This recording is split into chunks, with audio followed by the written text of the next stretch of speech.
Assalamualaikum warahmatullahi wabarakatuh. Selamat pagi semuanya. Salam sejahtera bagi kita semua. Om Swastiastu, Namo Buddhaya.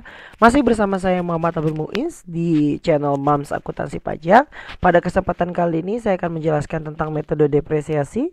Tapi sebelum lebih lanjutnya, please komen, subscribe, dan like video ini supaya saya lebih rajin lagi membuat materi kuliah tentang akuntansi dan pajak di kemudian harinya.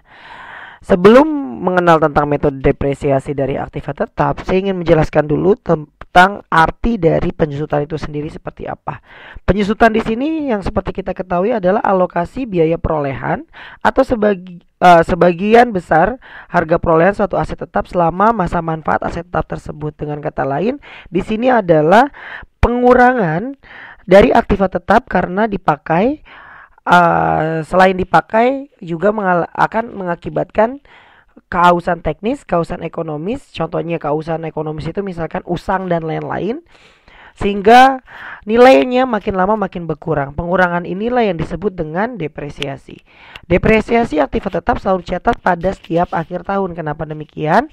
Karena biasanya dilakukan depresiasi atau dilakukan appraisal tersebut sebelum laporan audit itu ada, atau dengan kata lain pada saat tutup buku. Nah, jurnalnya baku yaitu depreciation expense pada akumulasi depreciation. Tinggal ditambahkan apakah penyusutan peralatan. Kalau penyusutan peralatan maka nanti depreciation equipment expense pada akumulasi depreciation equipment. Ya. Faktor-faktor yang mempengaruhi besarnya depresiasi aktiva di sini dijelaskan. Yang pertama adalah nilai harga atau nilai perolehan aktiva tetap. Nilai perolehan seperti yang saya udah bahas di pertemuan sebelumnya, yaitu nilai atau harga untuk mendapatkan suatu aktiva tetap ini sampai dengan aktiva tetap ini siap untuk digunakan. Sedangkan nilai residu adalah nilai sisa, nilai yang diharapkan di kemudian hari dapat masih adanya harapan memiliki nilai akhirnya, itu yang disebut dengan nilai residu, nilai sisa. Sedangkan umur ekonomis adalah masa manfaat penggunaan dari aktiva tetap tersebut. Contohnya misalkan 1 tahun, 2 tahun, atau 3 tahun dan lain-lain.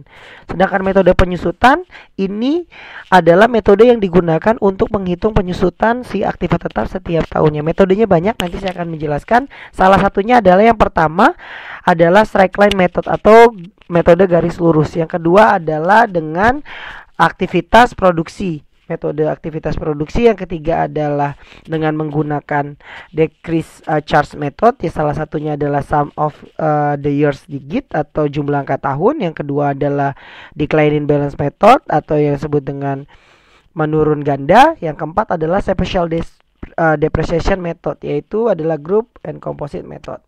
Yang terakhir adalah hybrid or combination method. Yang pertama saya akan menjelaskan terlebih dahulu tentang metode garis lurus.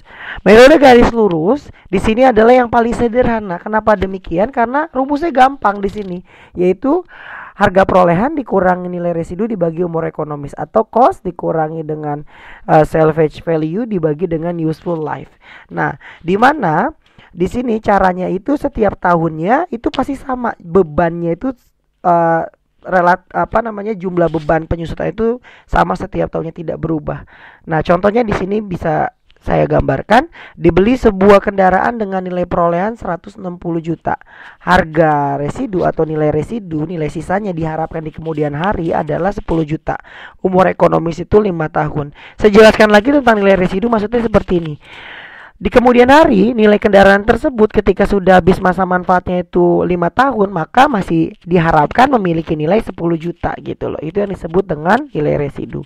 Nah, maka kalau ditanya penyusutan per tahun atau depreciation per years adalah 160 juta dikurang 10 juta dibagi dengan 5, hasilnya adalah 30 juta per tahun. Maka jurnalnya adalah sama kayak tadi, adalah depreciation expense pada accumulation depreciation, atau kalau kita masukin vehicle-nya berarti depreciation vehicle pada akumulasi depreciation. Mungkin itu saja materi kali ini tentang metode penyusutan garis lurus. Nanti selanjutnya akan dibahas di pertemuan selanjutnya. Terima kasih.